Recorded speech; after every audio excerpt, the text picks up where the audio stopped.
Ladies and gentlemen, boys and girls, children of all ages, this is not the undercard, nor is this the sideshow. This is, in fact, the main event.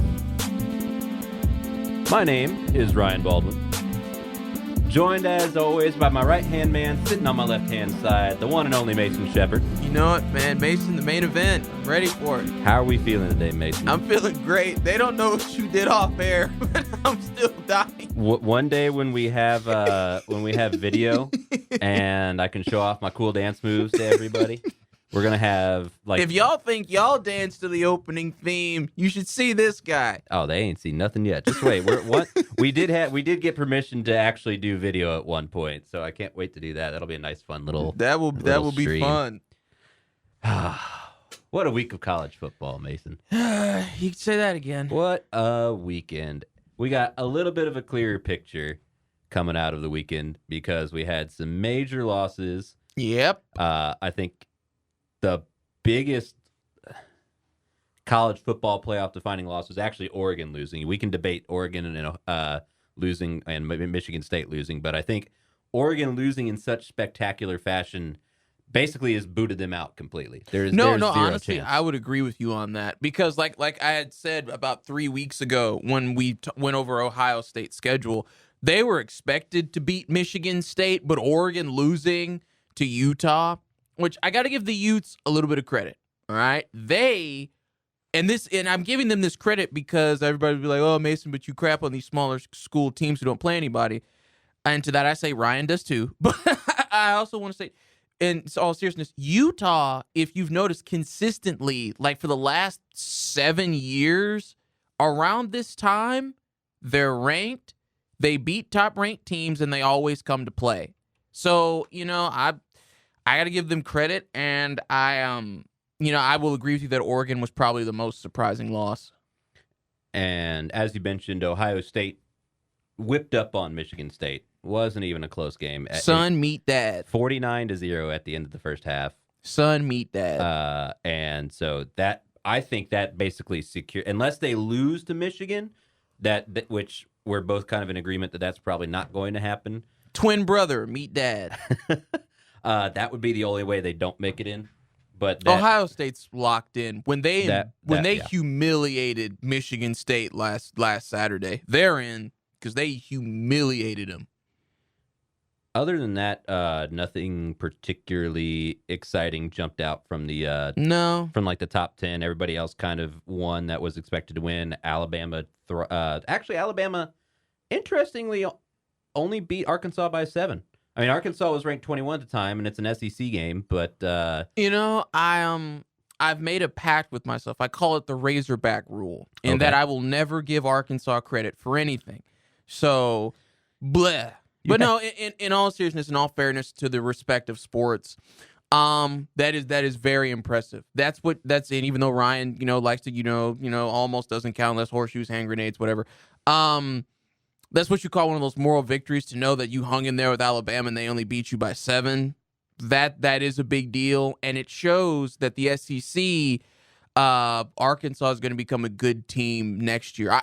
I'm predicting it, and I don't want to because that school makes me sick, and the state does too. But I would say that Arkansas, it's cold, Texas boy through and through.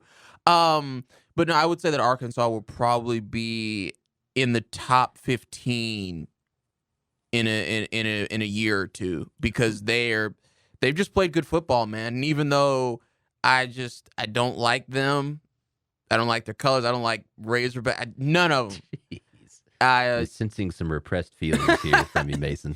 Well, I'm a Longhorn fan, so it's that. But and like I said, and plus I'm from Texarkana, Arkansas, is literally on the next side. So, in all seriousness, I think they'll be top 15 because they've got Cam Newton Jr. for a quarterback, and I don't know, the team seems to really be rallying behind him. So that's fair. And then Georgia beat Charleston Southern. Obviously, that game was never going to be. Who would have thunk that Georgia would have beat Charleston Southern? And Cincinnati handily dispatched SMU, which we kind of... Who cares? Yeah, that's expected. and Michigan thoroughly dispatched Maryland, and Notre Dame made sure Georgia Tech never even got on the scoreboard. So okay, I'm not gonna lie, because I know I made cases for those last two games. That honestly surprised me because I know Maryland can turn the heat up when they want to, and Georgia Tech can too. They're not pushovers. So for them to get blasted, hey man, it's called the unluck of the draw at that point. So usually when we do our college football talk, we have the college football standings from the shows on Tuesdays, because the college football committee will do their selection show on Tuesday night. And today, since we're doing this on a Tuesday, we have the fortune to make our own. That is very true. So, do you want to go first, or you want me to go first? Well, okay. So, as far as top 6, Georgia has to be number 1. Georgia's obviously that's number a 1, given. Yeah. Number 2, I think 2 and 3 is kind of. Do you go Bama or do you go Ohio State? They're interchangeable, and I think they're interchangeable because Bama's going to be there in the top 3, and so is Ohio State. So I think you can put them anywhere you want them. I think because Bama has, if we're going by how they do it, since Bama's only lost 1 game, right? Yes. Yeah. So they lost to A&M earlier. Yeah. So they go to Ohio State, since they've lost a couple. They go 3, and then 4. You got to go Cincinnati? You have to go Cincinnati. Well, they're undefeated. Yeah. So you have to put... It doesn't mean they won't get blasted, but you have to put them there. 5, I would say... See, 5 and 6 is where it gets interesting. The top 4, you already know what they're going to be. 5, God, I'm trying to think. Notre Dame? See, Michigan? Oklahoma State? Definitely not them, because I don't think they're going to get past Oklahoma. I hope they do. You got, in the top 10, the AP top 10, you've only got 3 other one-loss teams. Honestly, this is going to come out of left field. Number 5, Baylor. I say you put Baylor number 5. Okay. Because and number 5? Yeah. Well, because they did beat Oklahoma, and Baylor has only lost, I think, was it 1 game? Maybe 2? 2. 1 to Oklahoma State and 1 to TCU. Yeah, I say you. Okay, so I think you would put Baylor 5, in my opinion. So you're going to put Oklahoma State's only got 1 loss. They beat Baylor, and you're going to put Baylor at number 5 over Oklahoma State hasn't proven they can beat Oklahoma yet. That just like But they beat Baylor. Michigan. Well, but this is the thing. Their game is to beat Oklahoma. If they can do that, then yes. But Baylor's one of those teams. Think about this. If Baylor can beat, I'm not going to include my Longhorns because they ain't been good since Colt McCoy was there. But if Baylor can beat Oklahoma, which they've done, now they did lose to Oklahoma State, which I agree with, but they beat, because Oklahoma is still the top-ranked team in the Big 12. No, they're not. Well, not now, but they were at the time that Baylor played them, and they beat them. We agreed that Oklahoma was not as good as I know they're not. No. I'm speaking ranking-wise. Oklahoma can fall off a bridge. I don't care, but I'm just saying, rankings-wise, they were the best-ranked team, not talent-wise, but they were ranked the highest at the time, and Baylor beat them. Oklahoma State has to... Now, if they beat Oklahoma, that's why I'm putting Baylor 5. Oklahoma State has to beat Oklahoma. When they do that, they can have number 5 all they want. But until then, give Baylor that push because they've already beaten the top-ranked team. You got to go with who beats the top-ranked team, Ryan. Because what if Oklahoma State loses to Oklahoma again? Well, they're not getting in. In that case, Oregon should still be up there because they did beat Ohio State.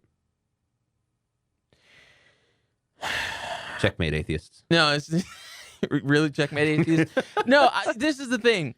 I honestly don't agree with why Oregon... Yeah, they got beat by Utah, but, I don't see why that dropped them out of that spot, personally. The way they got beat by Utah was bad, but again, because like you said, they beat Ohio State. Like I said, these rankings are stupid. Like I said, 4 or 5, it gets 5 or 6, it gets murky.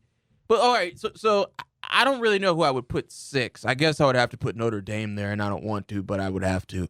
So what's your list? Well, obviously Georgia. I think we got the top 4 down at this point. I think actually Alabama is going to be number 2, and here's why.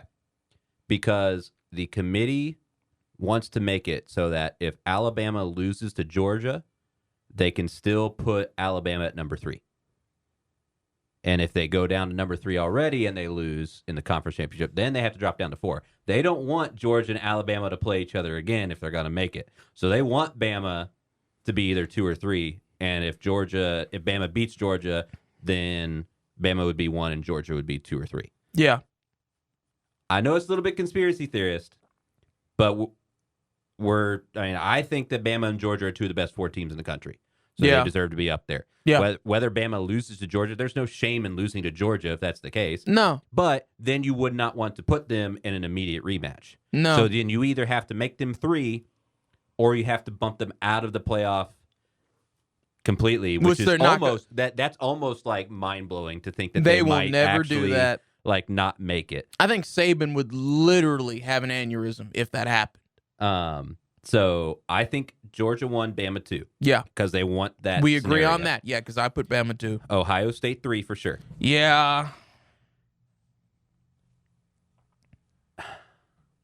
I guess I got to go Cincinnati 4, even though I'm still not sold. None of us are, but they're undefeated. And then Michigan 6 and Notre Dame 5. And then, let's be real. The ranking between Ohio State and Michigan matters exactly 0 until the end of next week anyway, because the winner of that But goes that's my point. That was my point with Baylor and Oklahoma State. Baylor has already beaten Oklahoma. Oklahoma State has to prove that. That's my point. No, but I mean, they're the ranking between Ohio State and Ohio State and Michigan matters exactly 0 until next week. Until that. That's what I'm saying. It doesn't matter until that point. Yes, but the fact that they're 6 is a big deal because if they're 8, then they still even if they beat Ohio State, they might only go up to 5. Yeah, but if they're 6 and they win, then they're top 4 easy, without a doubt. Yes. So that's why. And I think that game matters. And honestly, that game against Michigan State that they lost, they had a really bad call go against them that kind of turned the game around, and they kept it close. Other than that, so it's not like it was a complete blowout like Ohio State did against Michigan State. Well, it's Michigan State and Michigan. It will never be a blowout, but they still lost. Sure. At the end of the day, it's a loss is a loss. Again, I'm fully expecting Ohio State to come out and do the exact same thing to Michigan that they did to Michigan State. Yes. That's what I'm expecting. But I think the level of talent Michigan has had to play so far is better than the level of talent that Baylor and Oklahoma State has had to play because, again, I don't think Oklahoma is that good. Me neither. But they were high-ranked, and the committee had them at 5 for a while. Yes. So Which we both agreed was awful. Yeah, we both agreed was awful, choice. but that's what I'm saying. Baylor beat them when they were at number 5. Yes. All right, and don't get me wrong. I'm not saying that if they faced Michigan tomorrow, could beat them. But I'm just saying, as of now, Baylor has shown to be an impressive team. And that's just where I'm going with this here. Yeah. So here's the deal. Yeah. This weekend, I think this weekend basically kind of determines this is the last big weekend of games. I mean, obviously you have conference championship and you have Bama, but like Georgia, regular season, like regular season, this is the last week that kind of makes any kind of difference. Yeah. And I think the fact that Cincinnati is going to be number 4 going into this week, is a big deal for them because. Obviously, if Ohio State wins, they stay at 4. Yep. But if Michigan wins, then the fact that they're number 4, I don't think they'll go to 3. I think if they win, Michigan will jump up. Yeah, Michigan. I think Michigan will jump up to 3, and Cincinnati will stay 4 because Cincinnati's playing. Well, I guess. Why don't we take a look at the rest of the rest of the games for the top 25 so we can kind of get a good idea of it. Cincinnati's playing East Carolina. Oh, your favorite school. What? Actually, one of my former football coaches did go to East Carolina. Shout out, Coach Davis. I remember that about you, you little pirate. But, yeah, so they play East Carolina, and then they'll play in the American Athletic Conference Championship against, right now, I don't think anything's lined up for sure. Can they just win the game by forfeit? Because no one cares about that game. Right now they played number 19 Houston. Which would be, I mean, it sounds if there's good, anything that would secure their spot, it would be the American Athletic Conference Championship against Houston. Currently 8-0. Yeah. Or 10-1, but 8-0 in conference. Yeah. Now that is impressive, 8-0 in conference. So this game, right, in terms of regular season, I mean, Cincinnati, East Carolina doesn't really mean anything. Georgia is playing. Oh, Georgia's playing Georgia Tech. So that game's always a dogfight. We thought the same thing about Notre Dame too, and Notre Dame just went. Y'all can just wait until next week and try again. Well, we'll see if they can try it again. True. They may fail. We'll see. Game of the week, obviously, Michigan. Yep. Baylor at home against Tech, probably a win, I would say. Baylor at home against Tech is a win, yeah. Alabama, Auburn. Now, see, this game could trip you up because it's the Iron Bowl and it's on the road at Auburn. Isn't Auburn ranked? Like, it's like... No. Okay. No, they're 6-5, 3-4 the SEC. Fair enough. You have to. But I thought Auburn had a crazier things have happened in the Iron Bowl. But that's my point. See, no, we got like 3 big games in my opinion. Okay. Georgia Tech, in my opinion, because that's always a dogfight. Okay. Even though I agree with you, they'll probably beat them up and blow them out, but still, it's always a dogfight, and you never know what could happen. Definitely Ohio State, Michigan, but Auburn and Alabama, always a dog fight, regardless. Well, don't forget about the 4th big game, and that's OU and Oklahoma State. I knew the Battle of Bedlam was. Yeah, we got some big games coming up. There's some big games, and like those will basically determine. I think it'll determine more this week than it will next week. Yeah, about who goes into what, because the conference football or the conference championships are sort of a big deal, depending on. Really, I think the only one that's a big deal is Bama versus Georgia. Bama and Georgia will be the biggest game.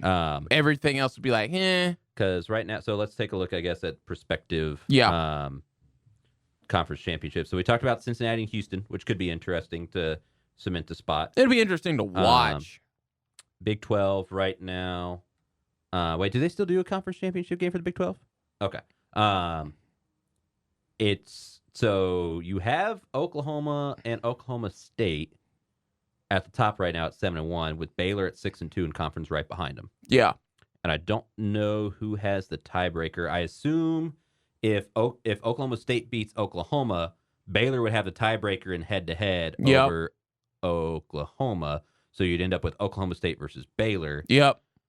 Which maybe if Oklahoma State's they're going to need a lot of help.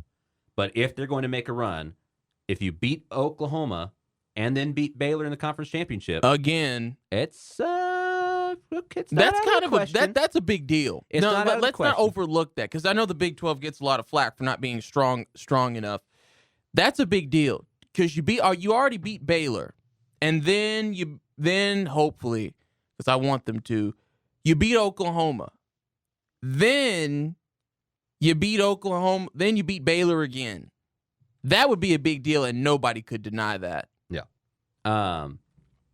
I still think they would need help. They would need Michigan to win. Yeah, no, they would need help. So right now in the Big Ten, the East is going to go to the winner of Ohio State versus Michigan this week. Yeah. And then in the West, it'll be, looks like Wisconsin. Oh, God. Either Wisconsin or Iowa. Currently, right now, Wisconsin holds the tiebreaker, and I don't think they play each other this week. God, I don't want to see Wisconsin in another Big 12, Big 10 championship game. Oklahoma State is going to have to basically win out. Yes. Have Michigan beat Ohio State. Yep. And then have whoever wins the West beat Michigan. Now, do you see why I put Baylor there? I'm not saying it's going to be easier for them either, but listen to all that. That's a lot of help needed to get up there. That's if they beat OU. It is a lot. And everything else falls into place. Conference USA, the Roadrunners are going to win that one. Who cares? The Pac-12. You have Quack the Ducks versus the Utah Utes in a potential rematch in the conference championship, which means exactly 0 for top 4, I believe. Nope. And then Bama is currently leading the SEC West and Georgia the East. I guess if Alabama loses, no, surely they hold a tiebreaker over Ole Miss, right? They played Ole Miss already. I think. So I don't think they have yet. I don't know what the tiebreaker exactly would be. It's gonna be Bama and Georgia. It's gonna be Bama and Georgia. Yeah. It doesn't really matter. So, yeah, I think this week is going to be the big week for who's going to go into the top 4. And I mean, again, if you're at 5-6 right now in the committee's rankings when they get released tonight, you're hoping that Michigan wins. And you're hoping that Cincinnati loses because really, I just don't think Cincinnati. I don't think Bama, even if they lose to Georgia, as long as it's somewhat competitive, I just don't think that. The only way Bama doesn't make it in is if they get absolutely smashed, exploded, like 56-0 type, which I just don't see happening. No. Even when you said that, I laughed. I had to chuckle. Because, Bama, Nick Saban will personally go out on the field and line up against Georgia himself if they get blown out 56-0. So I think Georgia-Bama is safe as a lock. Yep. Ohio State, I'm not going to call it a lock, but I would put it at 75% chance because if they beat... Dude, you really could put it at 85. Let's be honest. If they beat Michigan, they're going to smash whoever comes out of the other side of the Big Ten. Although, it is college football. Anything could happen. But if I was a betting man, I would bet right now on Bama, Georgia, Ohio State, and Cincinnati. Even though it pains me to say, because I think they're going to come. Dude, if Cincinnati stays at number 4 and they play Georgia, that's going to be great. They're going to get run over. But I think so too. But here's the thing. What happens if Cincinnati wins? The entire internet and college football committee playoff, every college football fan will explode. They will spontaneously happens if Cincinnati turns college football into the probabilities of college basketball, where any team in any conference can win the national championship? Here's the deal, though. This expansion that they're pushing, a lot of how many teams go in could ride on how Cincinnati does. That's what I'm saying. Because if they go and win, then all these group of 5 conferences will go, we can compete, make it 16 teams. And let's do 4, make it 16, and it's 4 weeks of college football playoff. Which I am perfectly fine with because that takes care of some of the Cracker Jack Bowl. And, well, because I think the best time for college football is not, and I hate to say this because it's involved in my favorite month, but when college football hits December, it's teams playing, I remember growing up and the only game that was on was the Richmond Spiders versus, I think, St. Mary. So it was just one of those things where it was like when you get old, when the season gets long in the tooth, it turns into, it turns into paste. But I would be perfectly fine with that. And that's what I'm saying. If Cincinnati's able to prove, you guys thought we were losers, no, we can really do this and we can win and become national champions, that would flip college football on its head, especially since Cincinnati would be going to the Big 12. Cincinnati winning could change the landscape of college football because with them going to the Big 12, that means the Big 12, it won't be immediate, but that means the Big 12 would have the former national champions and not reigning because it's going to take a while. Are they going next year or is it like Texas where it's going to be like, it's going to be like couple years out. 2023 is the earliest. Yeah. So they would have former national champions recent, and that would be huge, man. And like you said, these smaller schools would definitely come out of the woodwork.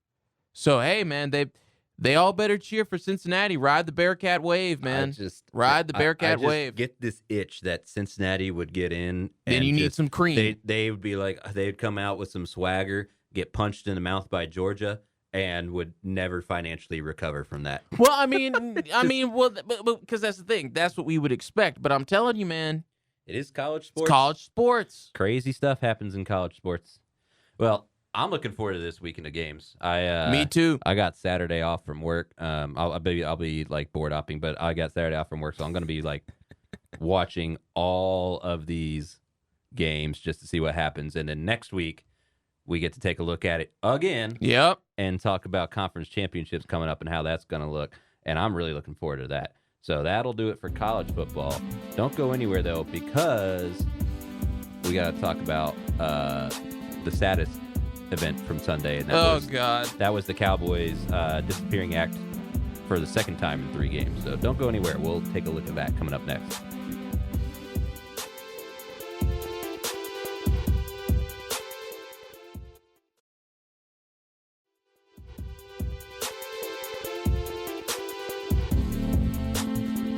Welcome back to the main event. Ryan Baldwin, Mason Shepard, still here, still talking sports, still lamenting the Cowboys and their inability to figure it out. I don't even know what you're talking about. I didn't even want to watch the game. I don't know what you're talking about, man.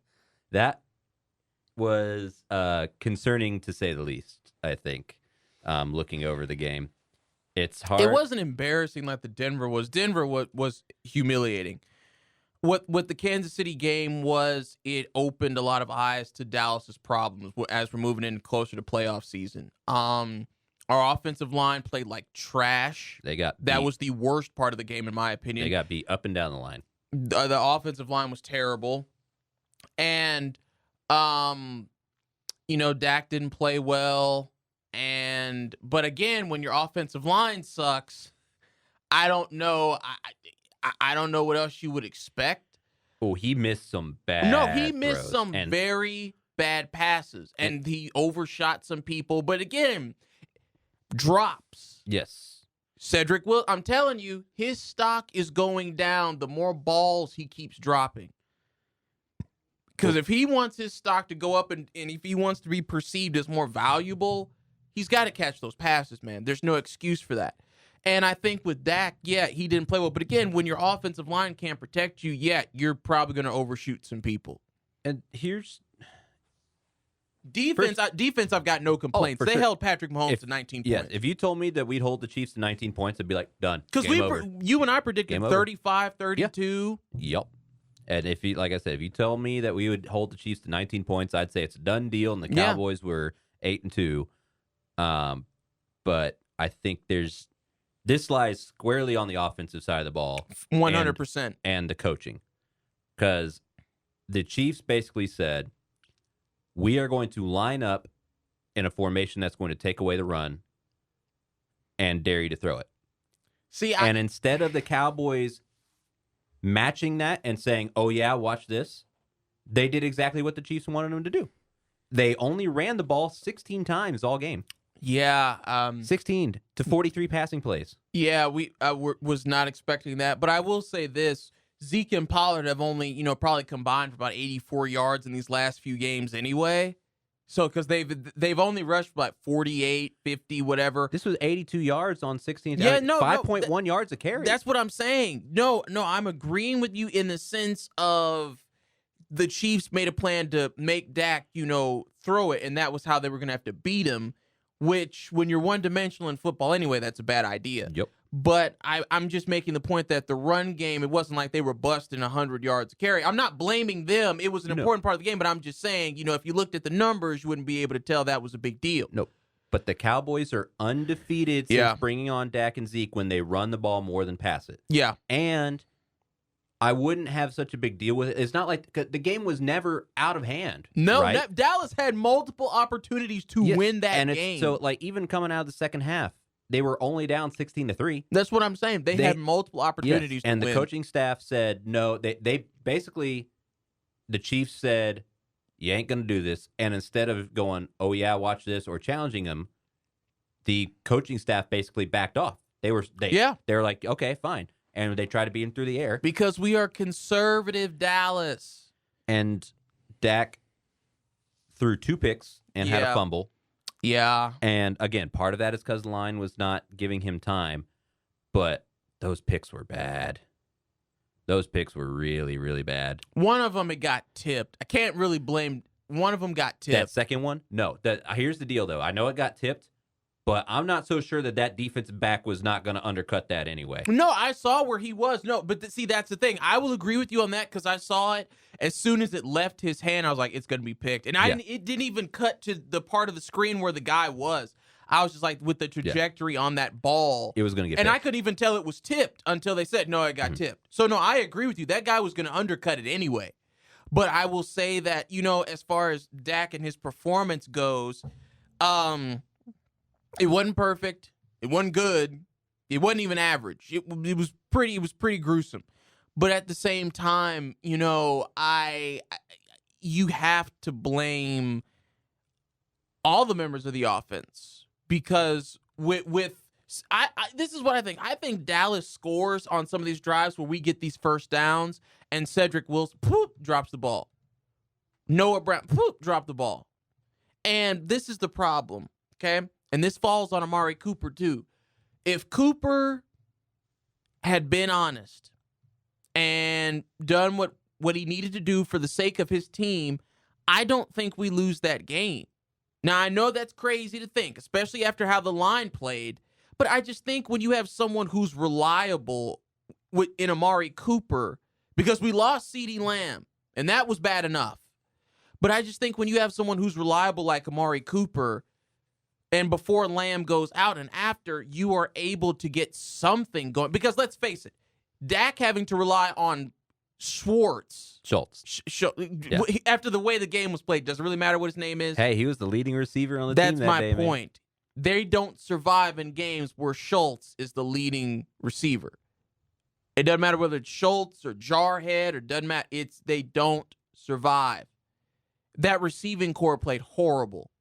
And yes, I know Dak overshot a lot of people, but you put Cooper in that game because let's face it, the Chiefs' defense has gotten better and they've become one of the best defenses right now. But that's what I'm saying. It's not like they were all time that good. Dallas could have won, but we didn't have the pieces or the discipline. And the thing with Dallas for me was the penalties were so consistent. It was false start here, holding here. And if there's one thing I know about Dallas, they can't rebound after a holding call or anything. If they get a first down and a penalty brings it back, they're done. It is very tough for any team to come back from. But a lot of teams still manage to do it. Dallas, they shut down. They're like your child when you yell at them. They shut down. I've mentioned my displeasure about McCarthy before on multiple shows. Yeah. And let me tell you that I wouldn't...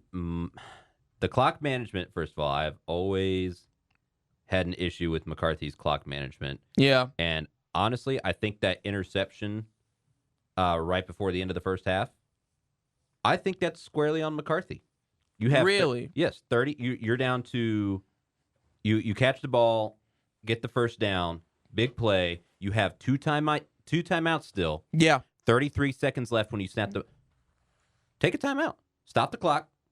Yeah. And just kind of reset. Yeah, you can't take them with you, yeah. And instead, and maybe if you're going to work the middle of the field on like a crossing route or something and you want to hold on to that timeout, that's fine. But the play was for CD to go up the sideline and an all or nothing. If you're going to do that, take a timeout. Yeah. Stop the clock. And instead, what happens? It's a bad play call. It's perfectly covered. Dak underthrows it. It's picked off. And CD bangs his head so hard he's concussed, which I've had that happen before. That's definitely and something see, the problem hurts. with CD's concussion is he's got to be under concussion protocol for 3 days. At least, yeah. At least. But we play on Thanksgiving. So I'm putting him at extremely doubtful to come back in time. Yeah, so it's one of those things where it's like... So the clock management threw me off there. And then let me get your opinion on this one. Yeah. So you're down 3-16. Yeah. Your first drive of the second half. Yeah. 4th and 5 at the 12. McCarthy has shown that he is perfectly fine going for it on random fourth downs. You know, I brought this up when I was talking to my dad about it. I brought it up, but my dad made a good point, and I'm giving him credit here on the program. Dallas's offensive line had already proven by the first half they're not good enough. And I think my dad made a good point to where it's like, if your O-line is not good enough to keep you protected and you try to go for it on fourth down, if you fail, then you're just giving Patrick Mahomes fantastic field position. I get your point because that was the point that I made. I was like, well, Mike McCarthy has shown no hesitation to go for it on a 4th and 11 before, but he won't go for it in some of these close fourth downs.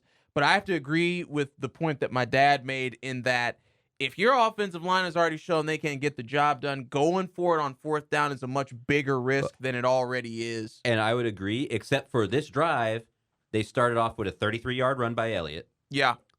An incomplete pass from Dak. A completed pass for 17 yards. Yeah. Another run for 12 yards. Yeah. And then 2 more incomplete passes. So no sacks. I think one of those was a drop by Michael Gallup, which would have been a touchdown, I think. So your line on this drive has been good.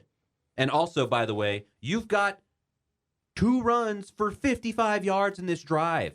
And then you're going to come out on 2nd and 5. Or, sorry, the second one was 5 yards. But still, 38 yards on 2 runs in this drive, and then you come out and pass. I was... what do you want? You just ran for 38 yards? Run it again. Why are we doing 2 passes? This is not... Dallas is a run-first team. Or they should be.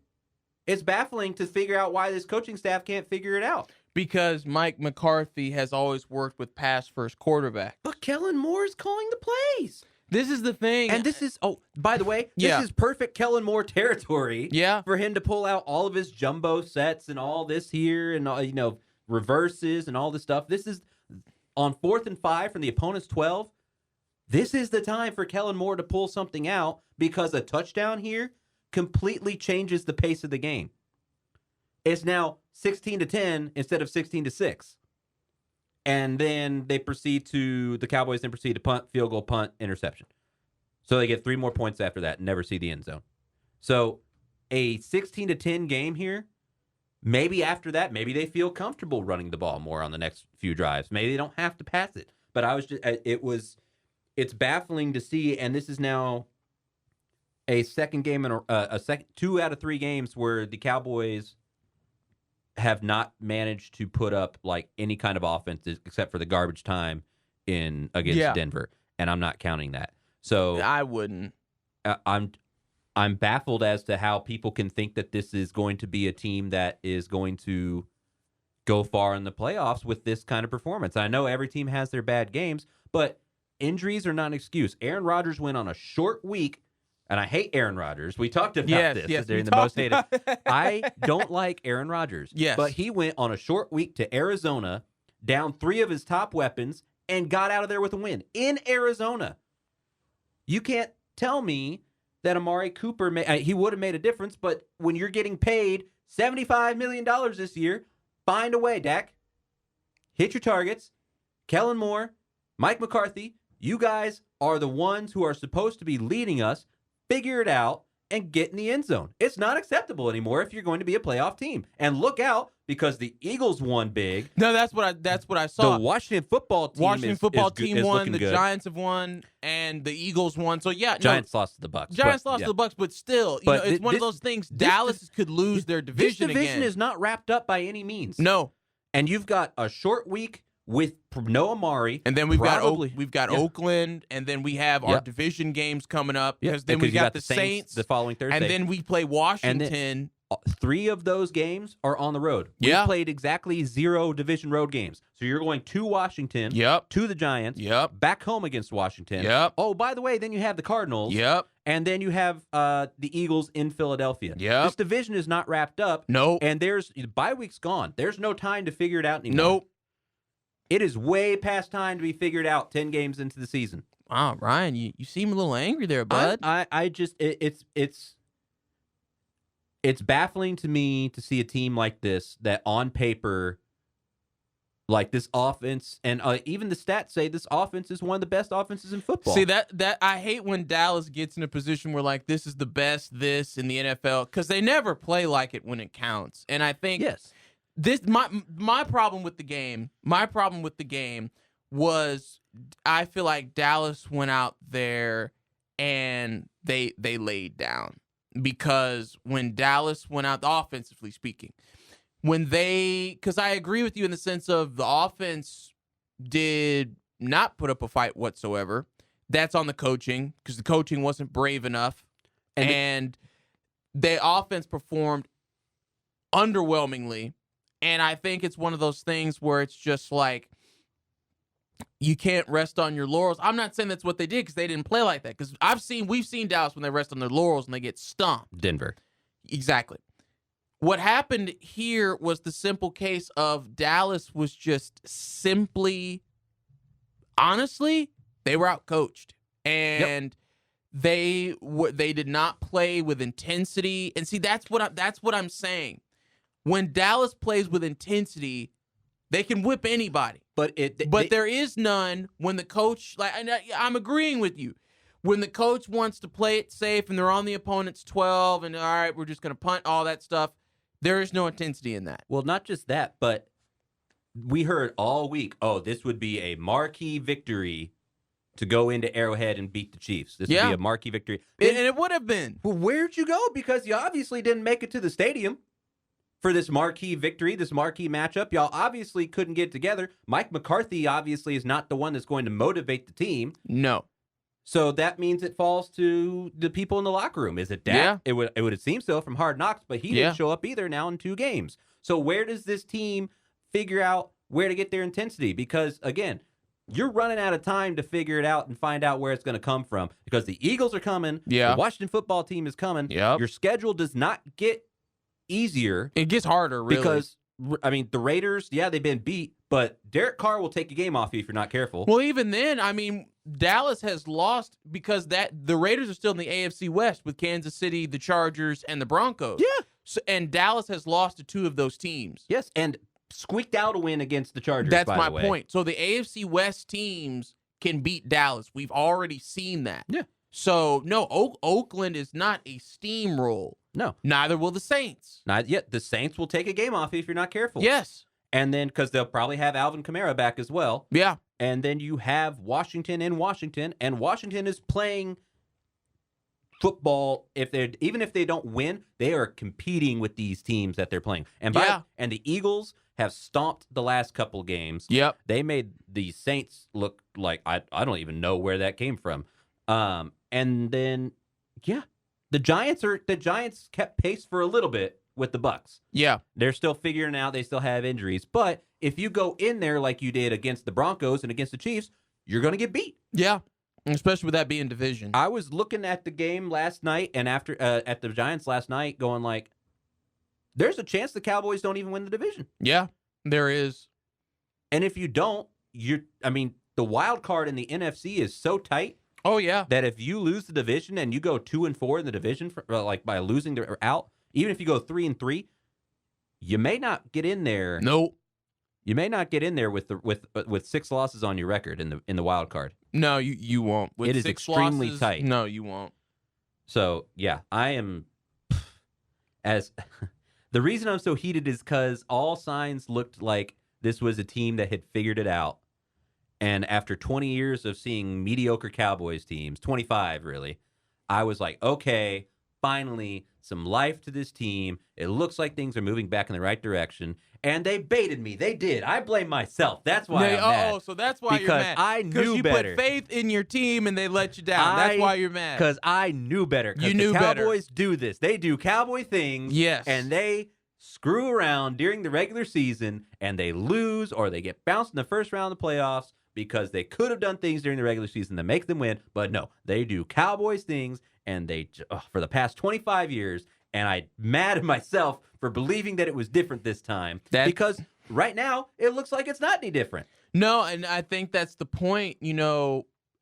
Dallas is looking very, very scared. They're looking like they're about to be the 8-8s again. And I think when it comes down to, even though 8-8 is not possible, but I'm just saying, what it comes down to is just Dallas. I agree with you. Dallas has to wake up. Everybody in that organization, not Jerry, please leave him asleep. But, the coaching staff has to wake up. The players have to wake up. And Dak has to know he can't perform like he's done the last 2 games in these 3-game series. He can't perform like this because he is the leader. And I think we've seen it. When Dak doesn't play well, the team doesn't play well. No. So Dallas has a lot to fix, and they better take time on Thanksgiving to fix it. Well, again, you're down Amari. You're probably down CD. Oh, no, CD's out. I can say that. Tyrone Smith is listed as questionable. Can we please just put him on the sidelines forever? I mean, that's the way it's looking right now. He spends more time on IR than he does on the field. Pretty sure we won't have DeMarcus Lawrence again. Ezekiel Elliott returned to practice as a full participant today, so theoretically we'll get him. Tyrone Smith was upgraded full rotation as well after he was limited, so that's possible, I guess. But CeeDee Lamb did not practice today. Cedric Wilson fully practiced, and Donovan Wilson did not practice from the shoulder. But DeMarcus Lawrence wasn't on, and Randy Gregory weren't listed on the injury report last week either. Neither of them played. Nope. So if you're going into a game against the Raiders without all of these teams, and the Raiders have beaten good teams, they thrashed Baltimore. Yeah. They are a team that will come in and they will ruin your Thanksgiving if you let them. So the question is, will Dallas let them? That's the question. So all I'm trying to say is, Cowboys, figure it out, please. Just I don't care. Word to the wise from Ryan Baldwin. One way or another, either start collapsing so I can just come to terms with the fact that we're the Cowboys again and we're going to collapse as usual, or figure it out and start winning. But you will not hear me believe in these Cowboys again until they prove it. That is so they basically have to already have the ring on. That you like that, and even then, the Cowboys the Cowboys could lose the rings on the way to the ceremony, and I'd be like, "See, I told you. I told you the Cowboys were doing it." But at least they'll have the trophy. At least they'll have the trophy. Oh, gosh, the Cowboys. Unfortunately, we're gonna. Ryan, let's move on before you blow a gasket. God, I'm gonna have an aneurysm. Let's move to the next topic, folks. Ryan Baldwin is about to go out. As a matter of fact, I think I'll take over from here, folks. Don't go away. Stay with us. We'll be coming back with our top 10 Mount Rushmore. Well, not top 10, top 4 Mount Rushmore NFL running backs. Don't go anywhere. This is the main event.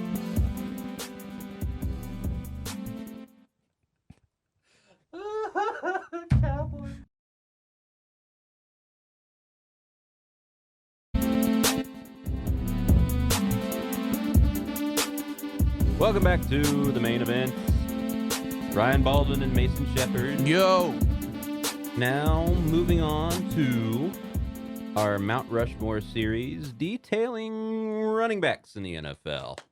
Mason, I've gone first the past couple of weeks. So and jacked my picks.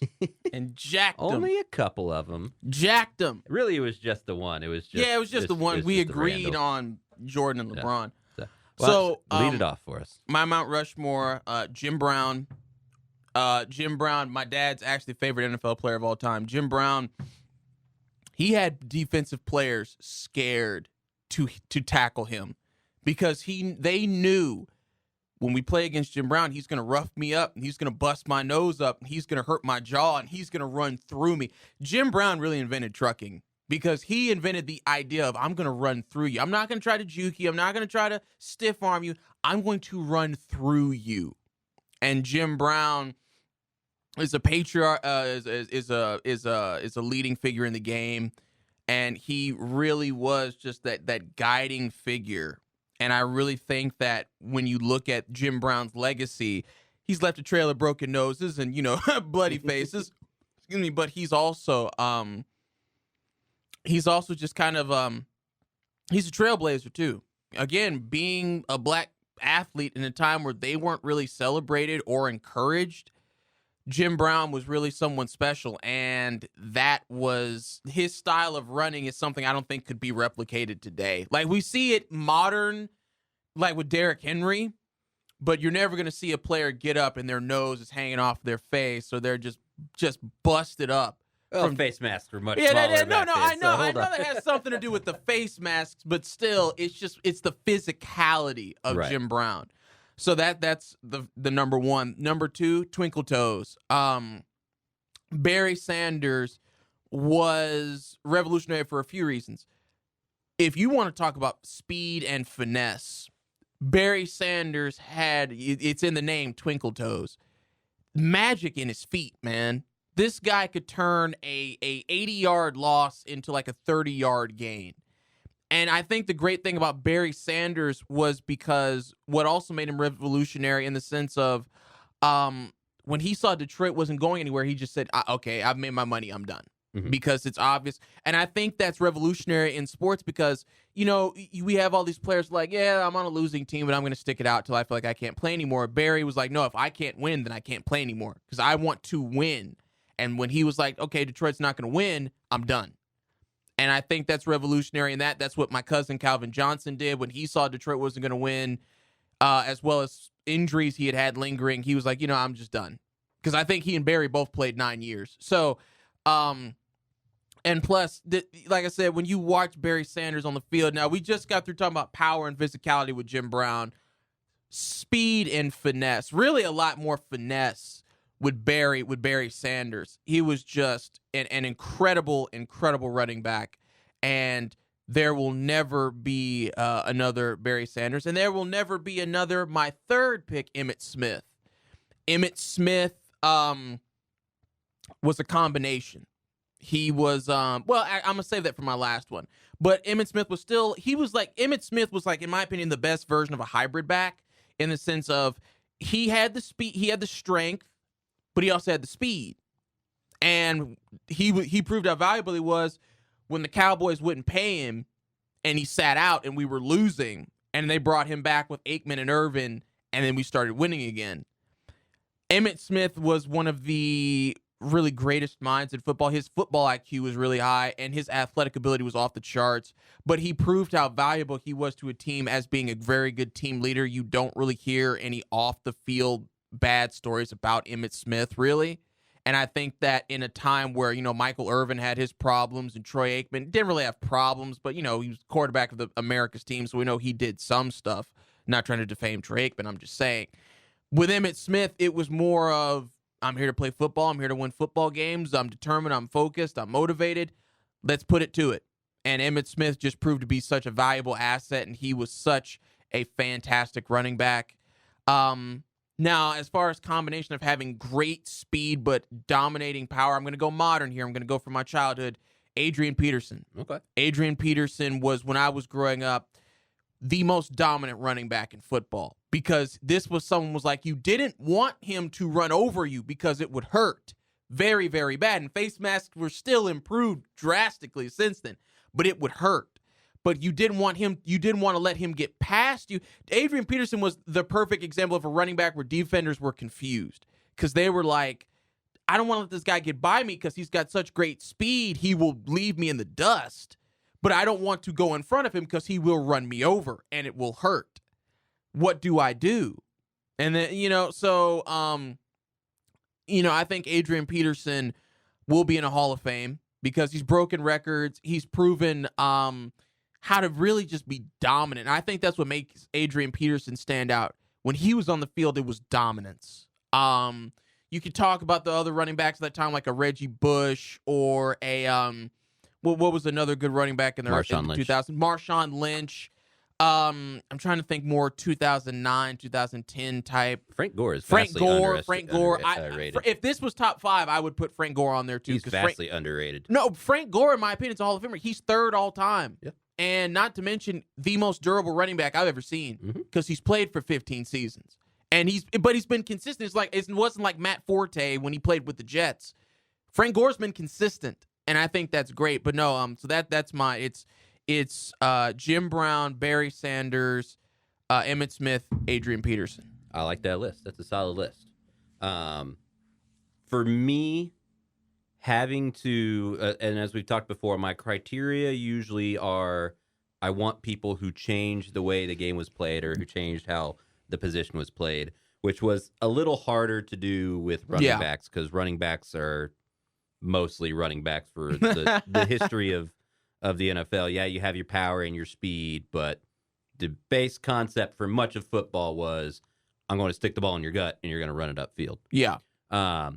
So I don't think you can have a Mount Rushmore without Jim Brown and Emmitt Smith. I am 100% with you there. Jim Brown, just one of the most, like you said, the most dominating runners to ever run in an era where defense, like passing still was like being popularized in the modern time. We hadn't seen really elite passers yet. No, not yet. Because this was the 50s. Yeah, defenses were built to stop the run. Yeah. And Jim Brown said, "Oh, that's cute. I'm going to average 100 yards per game. Yeah. Over 100 yards per game when you are trying to stop me. Yeah. Like, put 9 in the box. I'm going to run over 8 of them and still get like 6 yards to carry." And then Emmitt Smith, obviously the all-time leading rusher. The guy was just a freak, and could do pretty much anything. But the man who really started to turn the game around, in my opinion, and put running backs into kind of the spot where they are now, where they're both pass catchers and backs, the man who made the 3-down back popular, Marshall Faulk. Yep, that is very good. Marshall Faulk, who is only one of 2 players in the history of NFL to gain 1,000 rushing yards and 1,000 receiving yards. Yep. In the same season, part of the greatest show on turf. Yep. And he really, like, you have Christian McCaffrey now and all these guys who have to, but before that, he was the guy that said, no, running backs can and should be able to do both. Can and should do both. Yeah, before a Le'Veon Bell or a Christian McCaffrey, it was Marshall Faulk. And by the way, he was a pretty good pass blocker too. Yeah. So Marshall Faulk was very sturdy. Yeah. He was like the first real 3-down back where he was going to be their first, second, and third down because he was one of the first ones that could both block and come out of the backfield at a consistent rate. So he's my number 3. Very good pick. And number 4, there's so many different ones that you could do here. LaDainian Tomlinson's one. Walter Payton's another one. Walter Payton, me and my parents talked about it. Tomlinson, Payton. We mentioned if we're going to talk about changing the game as far as longevity, Frank Gore. You could really, but I'm interested. Who'd you put it for? I'm about to pick one for you. So this is going to be. We can disagree on this one. Okay. But the most freakish athlete to play ever running back, play any sport ever. Oh wow! Bo Jackson. Bo Jackson. This man came in and he lit up the field. No, I'm not going to argue with you about Bo Jackson. No, he didn't show up to training camp. He didn't condition. He showed up and was such a freakish athlete that he just would go play in the National Football League and then go play in the MLB. And do well do well in both. Yeah. And basically, like, there was no going to training camp for, there wasn't any full-time. No, he would just show up and he would beat everybody on the field just as such a freakish athlete. And also, I mean, you don't see it very rarely now, but you see it kind of, you see it more in high school and then sometimes in college, but these multi-sport athletes that have success. Antonio Gates, who was a basketball player and Tony a football Gonzalez player. Tony Gonzalez, basketball. yeah. These guys, I mean, a lot of that Jimmy Graham. A lot of that popularity comes from Bo Jackson being... Yeah, and even quarterbacks. If we're going to stick to more football and baseball, pitchers, Russell Wilson, Kyler Murray, Jameis Winston. All these guys that did multiple sports, they're able to do that because of Bo. Bo Jackson came in and went, nah, if you're a good enough athlete... You can do both. You can do both. So he didn't really change the game. I mean, I would argue that the ability he didn't change. He changed the game off the field because he was able to show, hey, you could do both if you want to do both, and that's what a lot of people did. And I would say he's the best athlete to ever do that because Jordan tried to play baseball and he didn't do very well. I think Bo Jackson is the most freakish athlete in the history of any sport ever. I think you would have to. Okay, see, we can argue about that because I would think you would have to evaluate because you would have to evaluate a lot to say that. I guess, but I mean, it's also if we're including athletes, me, I'm going to put this in the most freakish athlete that I've ever seen as far as being a freak but able to do everything would have to be Brock Lesnar because he was an athlete. No, don't get me wrong. I know about the steroid and that with Mark Hunt. I know about that fight. But Brock Lesnar is 6'3", 6'4", 290 something. Was a national champion And this guy can do things that a guy that size should not be able to do with that frame. Yeah. And it's insane. And I know people like to say LeBron is like one of the most freakish athletes as well, but like hell, that's also... you could say Serena Williams in that sense of being a tennis player is not easy. Yeah. And being able to do it for such a long period of time. But even like just how people were back in, like, it's just kind of the evolution of, I mean, now, yes, you have some freaks, but like a lot of them, like when you know you're athletically gifted now, you are in the gym from like 8th grade on, right? Yeah. Bo didn't really do that. No. He just showed up and was beat able to everybody. Yeah. In the 80s, back when that was like, you know. That was his workout. That was his playing workout. Football. Well, yeah, his workout for baseball was to go play in the NFL. Yeah, pretty much. So Jim Brown, Emmitt Smith, Marshall Faulk, Bo Jackson. Yeah, this was a bit harder, but I mean, it was a bit harder, but we went through it a lot faster than usual, only because it's. And I think, okay, so since we went through that pretty quickly, let's we're not going to do receivers. We're going to do that next week because I don't want to ruin that one. But let's go through Mount Rushmore of athletes. Like we talked about this, freak athletes. You're not going to know a lot of these names because I'm pulling them from the wrestling world, folks. But I already said Brock Lesnar, because that is, man should not be able to do stuff like that. That's a problem. Definitely would put LeBron James on there. 6'9", 265, but can jump out of the gym. I mean, of course, he's older now, so he's more jumping to the ceiling of the gym, not out of it anymore. But I would say as far as freak athlete, like a specimen that's kind of insane. Bruce Lee. Bruce Lee. Because, and I'm glad you brought that up, because Bruce Lee, the thing about Bruce Lee was that Bruce Lee was actually one of the strongest human beings alive. And people wouldn't know that by looking at him. Like, of course, he was shredded. He had a great body. But Bruce Lee was one of the strongest men because Bruce Lee had figured out the secret, which is to work out all of the tension in his body to the point where he had none. I'm not saying this man could have lifted a car, but it was Bruce Lee. And Bruce Lee, that's why when you see him doing those 2-finger push-ups, those 1-finger push-ups, he was working out the tension to where he can be able to do stuff like that. So Bruce Lee was an incredible athlete. And trust me, Bruce Lee would be a quadruple-time UFC heavyweight champion if that was around when he was doing stuff. Because that's insane. So I'm going to throw out another one here just from doing some quick research. Yeah. I'm not sure how popular this guy is. Jim Thorpe. Yeah, I could see that. Because Jim Thorpe was an Olympian in that he did everything. Gold medals in the decathlon. And pentathlon. Yep. So that's 15 events right there. Yeah. So he could run the 100-yard dash in 10 seconds. Yeah. And this is back in 1912. 1912, yeah. So this is not like modern day where these guys are like flying and that's like, 10 seconds. No, this was like revolutionary type deal. So he did the 100-yard dash, he did the 220, the 440, the 880, the mile, the 120-yard high hurdles, the 220-yard low hurdles, and he did the long jump, the high jump, the pole vault, the shot put, and the javelin throw, and threw the discus. Yep. And he won gold in both the decathlon and the pentathlon. So basically, he was just a freak for that time. I'm not sure how much that holds up then, but I think that counts. No. If you're able to do that, that 100% counts. Also, going back to the rest of Kurt Angle with the 1996 Olympics, won an Olympic gold medal in wrestling with a broken neck. And speaking of wrestling, Gable Steveson, national champion at the University of Minnesota, and gold medalist in the Olympics, and someone who will be in the WWE and will be definitely WWE World Heavyweight Champion there. You won't know this guy, but some of the wrestling fans who listen to Bobby Lashley. Bobby Lashley medaled in the United States Armed Forces in the Army, wrestled for them, had a great career in Bellator. I think he was like 15-2.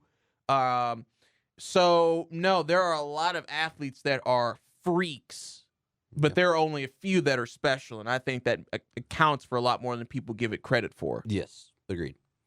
Well, Mount Rushmore, another successful one. Yeah. You want to do receivers next week, or do you want to go over to the defensive side of the ball? And I think we do receivers next week. Receivers next week. All right, Mount Rushmore of receivers. Another position that's going to be challenging because again, it's not like it's subjective. And receivers receivers haven't really changed a whole lot. I know who I'm putting. I know who I'm putting number one. Oh, I know who I'm putting number one. I bet we agree on a couple more. There. I think we will. Well, that'll wrap up another episode of The Main Event. It's been another excellent episode, Mason. Oh man, I've had a blast, man. This was fun, man. We agreed on a lot more than to be expected, to be honest with you. I thought so too. I don't like that. We'll debate more next week. We'll debate more. This is Thanksgiving week, folks, so we're just trying to be hospitable. Big thanks to KNTU, Dan Bala, Mark Lambert for letting us come out of the green studio for this show deep in the heart of Denton, Texas. We have had a great time. Y'all have a wonderful Thanksgiving. Eat plenty of turkey. Enjoy your time with your family. Spend time with your loved ones. Y'all have a great day. We'll see you next time.